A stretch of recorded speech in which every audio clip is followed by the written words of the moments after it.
Sing Hosanna, sing Hosanna, sing Hosanna to the King.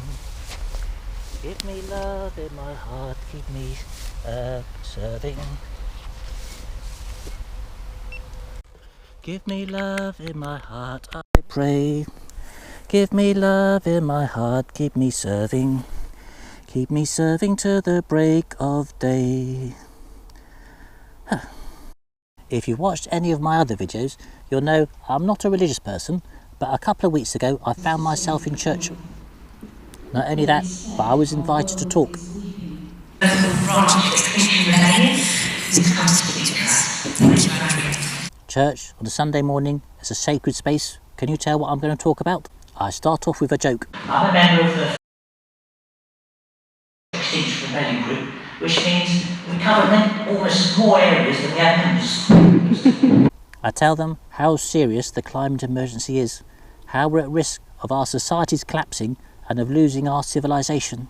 In February this year, the head of the Environment Agency said, if we carry on as we are, then we're going to remove the infrastructure that supports our global economy, which in turn will destroy our civilization and will cause our societies to collapse. By a show of hands, how many people realised it was that serious? One, two. I get so nervous at these sorts of things, but I keep going. I'm not pleading for my own life, but for the lives of millions of people all around the world. I tell them how the world's governments aren't being straight with their own people. To avoid the most dangerous aspects of climate change, we have to halve carbon emissions quite quickly. Does anyone know how many years we've got left to halve our carbon emissions? Just call out. Any guesses? Welcome. Anyone? 30. That's it. 30. 13 years. 90. Nine is probably a good guess. We've got 9 years. Who was that, you, madam? Well done. You win. So we've got 9 years left. Can you imagine the difference? It's almost impossible. Certainly we're in a very dangerous situation. Can you imagine the difference it would have made if the government had told us 15 years ago, when they knew we'd have an extra 15 years to deal with it, we're much less serious. But instead of complaining about the world's governments, I offer a solution. I'm being stoical, cheerful in the face of adversity. So, one of the things that Extinction Rebellion is asking for is for the government and the media to tell the public the truth about just how serious the climate and ecological emergencies are. And we all know about climate emergency, but there's actually a second one. There's an ecological emergency, which is being caused by exploding levels of consumption, which is destroying the natural world more quickly than the natural world can recover. So it's a very exciting time to be here, isn't it? 2 really serious emergencies that need sorting out. Well, it's easy to blame the government for our troubles, but I feel a bit sorry for them. In the last year, we had COVID, the Prime Minister nearly died. Before that we had Brexit, before that we had a global financial crisis.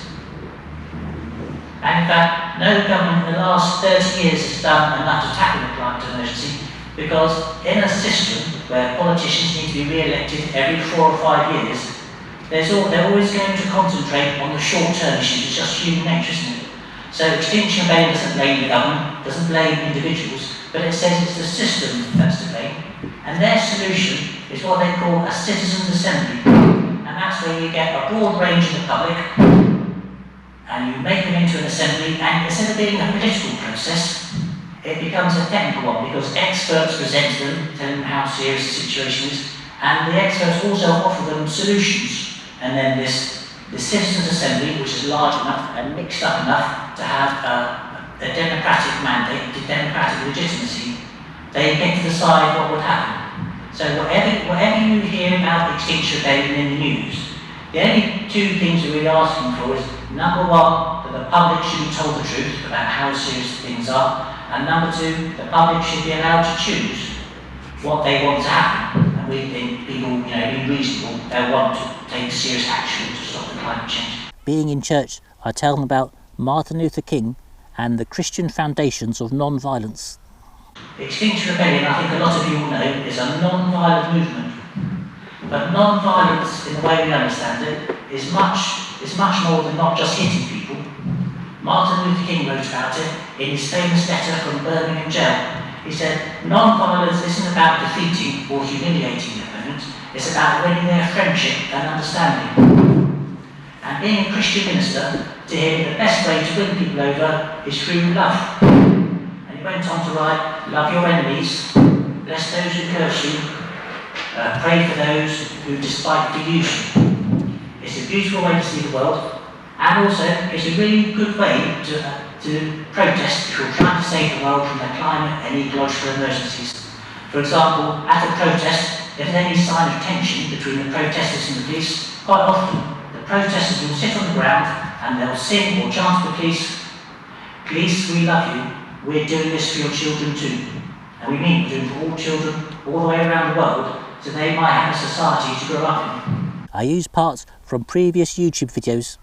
Remember, I don't make these videos for you lot, I make them for myself, which is probably why nobody watches. I don't hold back. I tell them the importance of breaking the law. Plus, Extinction Rebellion would say, you have to carry out acts of civil disobedience, which is where you break the law in a very controlled and non-violent way. And you do that to show how concerned you are about the climate emergency, to get the public's attention, and also to get the government to respond. And when the government responds, the public can see the two sides and they're able to judge who has the moral high ground. And so far, we think some of the progress has been made because the public realises that Extinction Rebellion and other groups have that moral high ground. At one point I build them up, the next I tease the priest. The Christian Church has been very supportive to the Extinction Rebellion, in fact all faiths are helping, but I'm the church today, so I'll big up the Christians. On the eve of the first big protest in London, Rowan Williams blessed the protesters at a service at St Paul's Cathedral. And in fact, the churches are a very good source of church halls. Are you listening to this? I am. I realise that what I'm effectively doing is, number one, announcing the end of civilization, number two, telling jokes.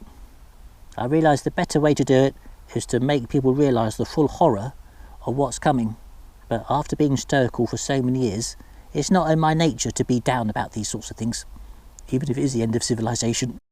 I play on their emotions, and having exalted them all to become criminals, do they throw me out? No, I get a polite round of applause. I remember on one occasion, when the church was double booked, the priest let us use the church itself. And when we needed more room for a practical exercise, he insisted that we move the holy altar. Such was his concern for the danger that we're in, and for his love for all life around the world. That's really much my talk. My one message is there is hope. We have to act. There's the leaflets on the way out. We'll be in the hall somewhere in case you want to ask us any questions. But thank you very much, and that's the end of my talk. Thank you.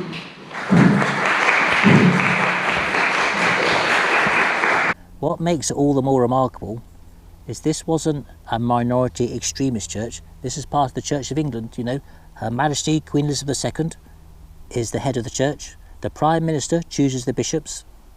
Rowan Williams, who I mentioned there, was the Archbishop of Canterbury at one time, so he was the top bishop in the country, the symbolic head of the Anglican faith, including the Episcopals in the United States of America. The Church of England is such a part of the establishment that in Britain 1/3 of all the state-funded schools are religious schools, mostly Christian, and of those mostly Church of England. So it's the first group of people I've found who are part of the establishment and have some sort of moral backbone.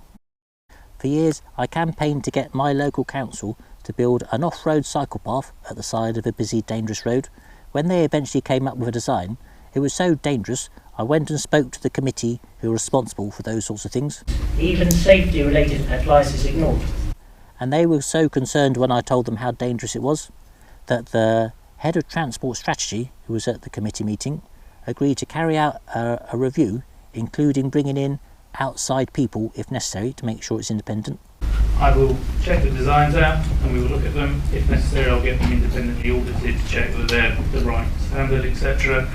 Do you know what happened? Nothing happened. They decided it wasn't part of their procedures to have a review at that time, so never mind it was dangerous, they were just going to build it anyway. And after the committee meeting, I spoke to the Director of Transport Strategy and we had quite a constructive conversation. I pointed out that we'd had regulations in Britain to reduce transport emissions for 30 years, and over that time there'd been no reduction in transport emissions because the number of people driving had increased, the number of miles being driven had increased, so it hadn't really had any effect. He said he didn't have a response. Someone responsible for the transport of over 1 million people had no interest in climate change. For 2 years, I was the speedwatch coordinator in my town. The police told me at the beginning they expected it to reduce speeding down to the posted speed limit. After 2 years, when I could prove to them it wasn't working, I wrote to the inspector and she replied effectively saying, yes, we know. When I pointed this out at a public meeting in front of the greater good of the town, the police got a bit cross with me and decided to punish me with physical violence. 2 officers came up to me and shook my hand as usual. This time they both squeezed my hand as hard as they could. They must have worked out beforehand. It really hurt, but I wasn't going to tell the police that. I sat in the road to try and bring attention to how serious the climate change is. I ended up in court. The judge told me I'm a person of good character. He thanked me for the way that I'd engaged with the court. But then he said, this is a court of law and it doesn't have any moral aspects. So there you are, well done Christians, the first people I've found in 15 years who have got some sort of moral backbone. But this isn't a one-off for the Christians, they've got a history of this sort of thing. Martin Luther King used Christian principles of love to change society.